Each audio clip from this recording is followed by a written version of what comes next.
네, 안녕하세요. 연합인포맥스의 서영태 기자입니다. 오늘은 한국의 신용 등급을 평가하는 국제신용평가사의 제레미 주크 이사님 모시고 인터뷰를 해볼까 합니다. 한국의 신용평가에 대해서, 신용 등급에 대해서 어떠한 이야기를 들을지 궁금해지는데요.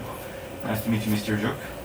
Very nice to meet you. Thank you for joining us. Glad to be here. Would you please introduce yourself and Fitch ratings for people in Korea, please? Certainly. So I'm a member of the Asia Pacific Sovereign Rating Team. I'm based in Hong Kong. I'm the lead analyst who covers Korea, the Korea Sovereign Rating. In addition to Korea, I also cover the China, India, and Australia sovereign ratings. Fitch Ratings is a global credit rating agency, and as a credit rating agency, we provide a service for global investors by assessing the creditworthiness of various entities around the world, and those are sort of corporate, bank, sovereigns, and a number of other entities as well. So what is Korea's rating and outlook? We recently affirmed Korea's AA- sovereign rating with a stable outlook just in March, so very recently. So why Fitch has given AA- to Korea? Would you explain about the credit fundamental of Korea, please? Certainly. So Korea has one of the higher ratings among the sovereign universe. We rate over 100 sovereigns globally, and Korea has the fourth highest sovereign rating level. So in terms of the credit fundamentals for Korea, Korea has a number of credit strengths. We look at Korea's external finances. Korea has very large current accounts, typically quite large current account surpluses. It's a large net external creditor to the rest of the world.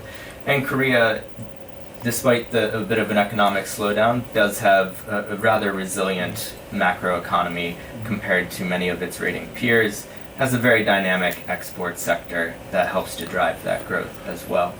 Public finances are more of a neutral factor for the rating at this point. About 5 or 6 years ago, public finances were more of a rating strength, but we have seen a bit of a deterioration in some of the public finance metrics, particularly the government debt level.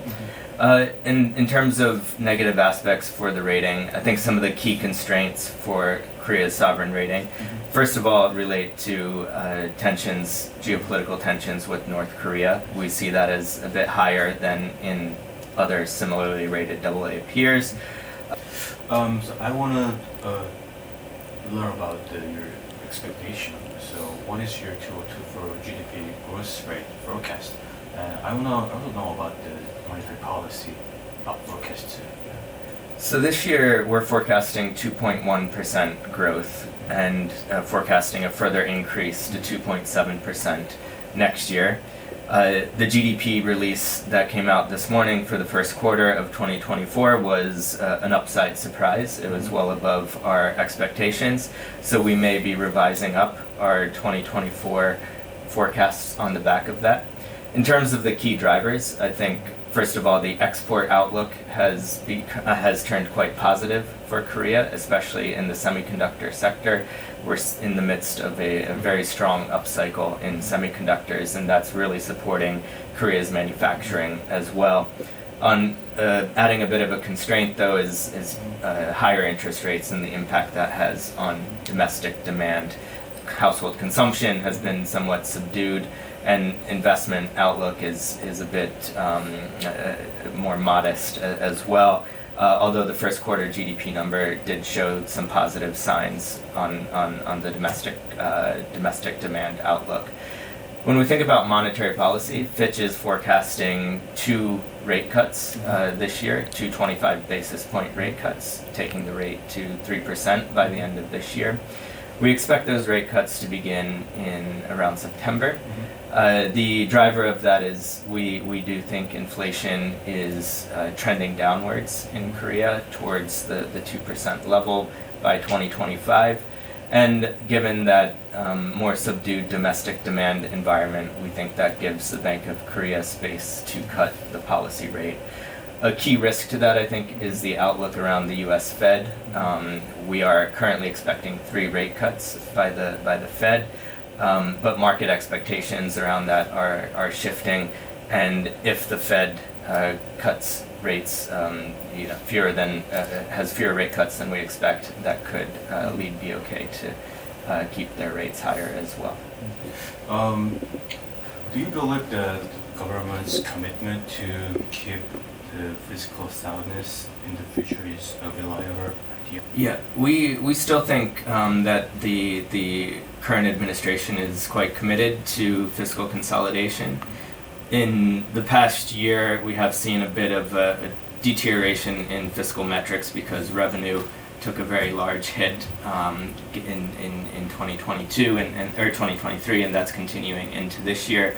So a bit of a wider deficit in the near term, but we do think that the government and their budget documents sort of indicate this, that they want to reduce the deficit, and that is our expectation, that we do see deficit reduction over the next couple of years.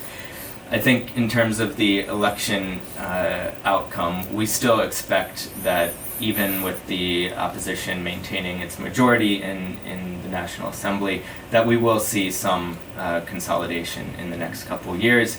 It may be a bit more of a gradual pace than what we previously thought, but nevertheless we do think that the government is quite committed to prudent fiscal policy and deficit reduction. This is going to be my last question, and I think the aging population is the biggest threat to Korea's economic fundamental and also for the ratings. That's my idea. And someone says that we have to contain government expenditure for the future, and someone said no, we have to expand the expenditure now for the higher growth rate and birth rate and more revenue. So what is your advice for South Korea? This is clearly quite a long-term challenge for Korea. It has many implications, of course, the aging population. First of all, economic growth will likely be a lot lower as the working age population begins to decline more acutely.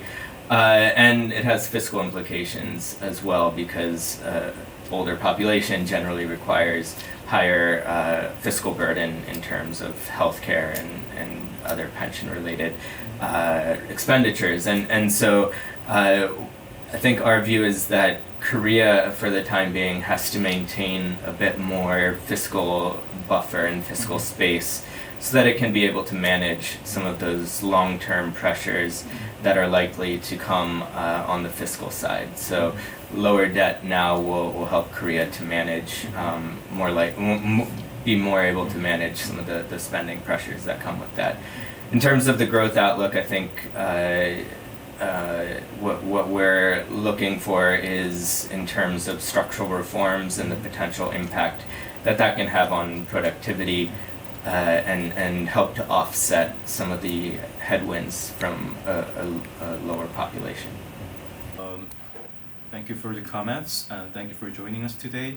I look forward to meet you again, and thank you for. I hope you have a great time during your business trip in Seoul. Thank you. It's great to be here with you and share our views.